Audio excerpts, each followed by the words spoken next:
Meet Tom and Ernestine Clark, a Georgia couple who have been married for 68 years. When the two went to the Piedmont Fayette hospital together, they were placed in separate rooms, making this the second time the Clarks have been separated during their marriage. The first was when Army veteran Tom was stationed in Korea. But the hospital staff on the orthopedic floor, where both Tom and Ernestine stayed, helped Tom, who's 96 years old, visit his wife. The hospital wrote on its Facebook page, Tom was overcome with joy, saying, "I just can't stay away from her. She's the finest woman in the world."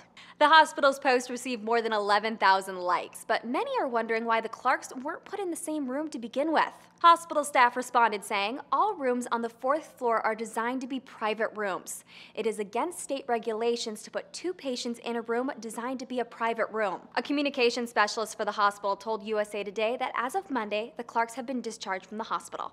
For Newsy, I'm Catherine Beek.